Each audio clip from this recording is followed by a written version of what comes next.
Assalamualaikum warahmatullahi wabarakatuh. Halo Bunda, saya Bidan Lesti dari PMB Lestari Sukabumi. Di video kali ini saya akan menjelaskan tentang bird plan. Jadi simak videonya sampai akhir. Jangan lupa klik tombol loncengnya supaya pada saat kami mengupload video baru Bunda mendapatkan notifikasinya. Nah, apa sih bird plan? Nah, kita akan bahas tuntas ya Bunda ya di video kali ini. Bird plan. Nah, perencanaan persalinan yang baik merupakan kunci sukses persalinan yang sesuai harapan. Nah, persalinan itu kan proses yang istimewa ya Bunda. Tentu kita untuk menghadapi sesuatu yang istimewa itu punya angan-angan. Ingin seperti apa persalinan nanti, prosesnya ingin apa, ingin kayak gimana, lalu selama proses itu Bunda mau ngapain, pengen ditemenin sama siapa, tempatnya pengen di mana, pengen ditolong sama siapa. Nah itu semua masuk dalam plan, dalam perencanaan persalinan Bunda. Nah ya, jadi bird plan itu apa? Nah, bird plan adalah sebuah cara yang bisa kita lakukan untuk dapat berkomunikasi dengan pihak-pihak yang terkait dengan proses persalinan nantinya, seperti dokter, bidan, dokter anak, rumah bersalin, atau rumah sakit. Nah, jadi bird plan ini bentuknya hitam di atas putih, bisa dalam bentuk tulisan ataupun print out. Jadi tidak hanya sekedar angan-angan saja. Nah, Bunda menyusun ini lalu dibuat dua rangkap, satu untuk Bunda pegang, satu lagi untuk diberikan ke provider Bunda. Ya, gitu. Jadi, kenapa harus dibuatnya hard copy? Karena provider itu bertemu banyak orang setiap hari, jadi sangat sulit untuk provider mengingat dengan detail apa yang Bunda inginkan, gitu ya. Jadi kalau ada bird plan ini, di mana kita lupa, kita bisa lihat, oh Bunda A ini inginnya persalinannya seperti ini. Pada saat proses persalinan inginnya melakukan ini, gitu ya. Ini nanti setelah dibuat, dibicarakan dengan provider Bunda pada saat kontrol kehamilan, gitu. Jadi tidak hanya percuma juga kalau kita buat terus kita simpan aja, nah itu nggak akan nyampe juga. Tapi setelah dibuat kita bawa ke provider lalu dibicarakan, dok atau bu, saya inginnya persalinannya seperti ini, ingin didampingi oleh ini, setelah bersalin ingin melakukan ini. Nanti apakah bisa atau tidak dilaksanakan itu nanti berdasarkan hasil diskusi dengan provider Bunda, begitu. Nah, fungsi bird plan itu seperti apa sih? Nah, ini fungsi-fungsi bird plan ya. Yang pertama adalah mempersiapkan persalinan lebih matang. Persalinan itu kan proses yang luar biasa istimewa. Saking istimewanya ini akan teringat meskipun nanti anak yang kita lahirkan sudah memiliki anak lagi, gitu ya. Jadi seumur hidup kita akan mengingatnya. Oleh karena itu, supaya proses istimewa itu berjalan dengan nyaman, harus dipersiapkan lebih matang. Nah, yang kedua adalah mengurangi kecemasan saat persalinan. Ya, proses persalinan itu kan luar biasa ya Bunda ya. Luar biasa nikmat, luar biasa istimewa, dan melibatkan banyak pihak. Jadi tidak hanya Bunda, suami, dan provider. Kadang keluarga besar pun saking bersemangatnya mereka juga ikut terlibat, gitu ya. Termasuk kecemasan ini. Kalau tidak dipersiapkan dengan baik, persalinan tidak dipersiapkan dengan baik, ini akan menimbulkan kecemasan baik untuk Bunda maupun untuk calon nenek misalnya, gitu. Kalau persiapannya sudah matang, dibicarakan baik-baik, kecemasan ini akan berkurang, gitu, bisa sampai hilang bahkan. Nah, lalu mempersingkat waktu dalam pengambilan keputusan saat persalinan. persalinan itu dikategorikan sebagai suatu kedaruratan, gitu ya. Semua yang terjadi pada saat persalinan itu tidak bisa diprediksi, termasuk kedaruratannya, gitu. Jadi pada saat nanti bersalin, misalnya Bunda membutuhkan pengambilan keputusan dengan cepat, jadi tidak perlu lagi berdiskusi gitu, karena pengambilan keputusan pada saat persalinan itu harus cepat. Misalnya seperti ini, Bunda, mohon maaf ini tidak bisa ditangani di sini, harus memerlukan rujukan, misalnya gitu ya. Nah, jadi kalau belum kita diskusikan itu akan memakan waktu. Bunda mau dirujuk kemana? Oh, nanti dulu saya mau diskusi dulu dengan suami. Suaminya juga bingung. Nanti dulu saya mau telepon dulu orang tua, dirujuk kemananya. Itu memakan waktu. Sedangkan kedaruratan persalinan itu membutuhkan tindakan cepat gitu. Jadi kalau misalnya sudah kita rencanakan sebelumnya, oh saya ingin bersalin di bidan A, tapi jika terjadi kedaruratan saya ingin dirujuknya ke rumah sakit B dengan ditolong oleh dokter C. Nah, itu jadi lebih mudah, lebih nyaman, dimana nanti terjadi sesuatu yang membutuhkan tindakan cepat, tidak lagi bertanya mau kemana, terus dirujuknya diantar oleh siapa. Nah, itu tidak lagi dibicarakan, tapi sudah langsung dilakukan gitu ya.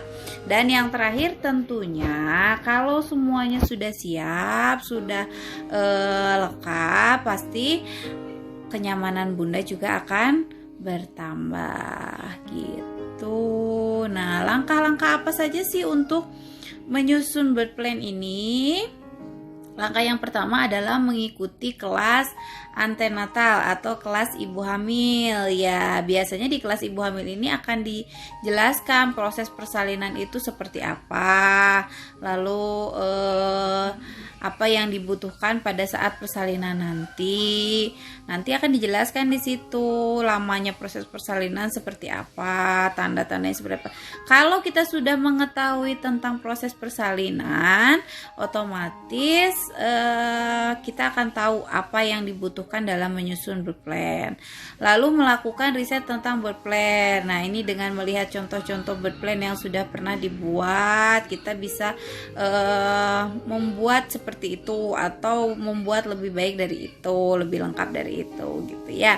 Dan yang paling penting adalah dalam menyusun birth plan, dikomunikasikan apa yang Bunda inginkan dengan suami atau dengan orang-orang terdekat Bunda itu. Ini ada contoh birth plan yang bisa Bunda kutip.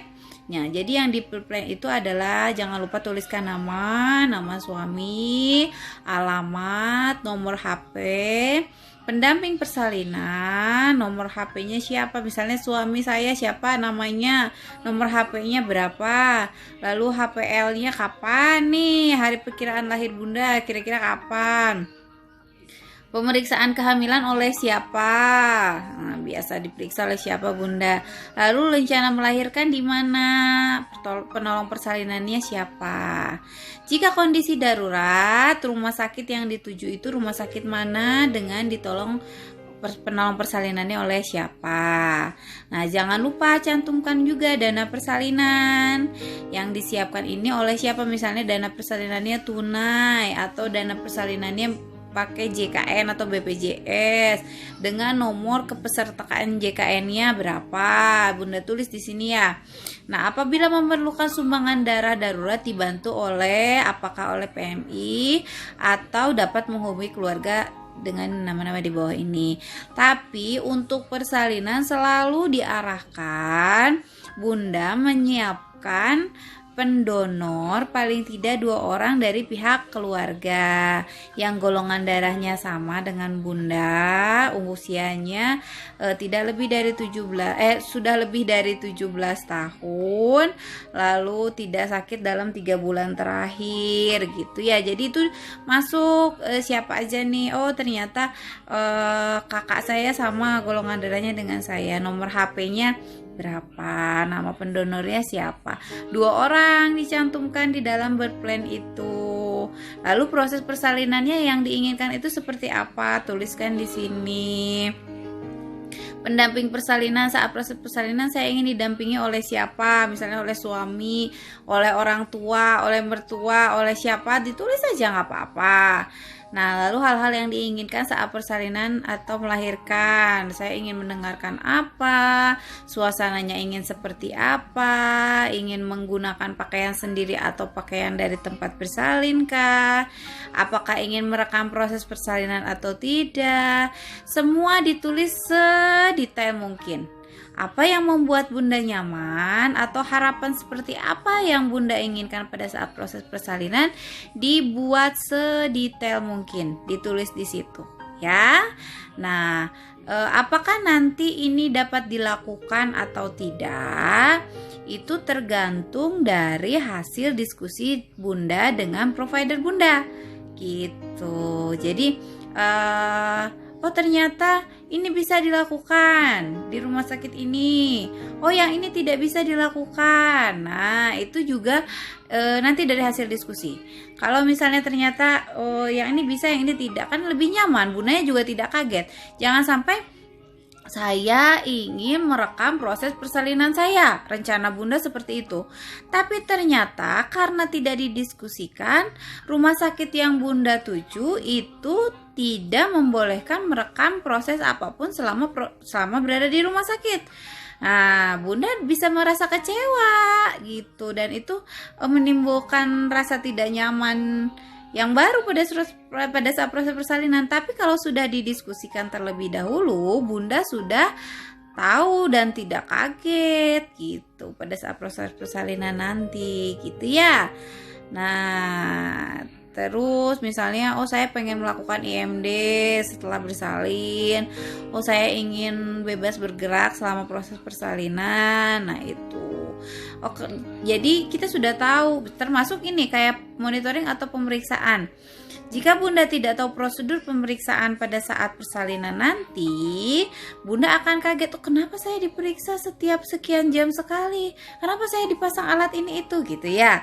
Itu akan menimbulkan kecemasan tersendiri. Tapi kalau misalnya kita sudah mendiskusikannya terlebih dahulu, prosedurnya begini Bun, begitu datang ke rumah sakit ini, Bunda akan dipasang infus, akan diperiksa ini, diperiksa. Jadi Bunda tidak akan kaget lagi gitu ya. Nah, jadi dibuat secepat mungkin setelah Bunda melihat video ini.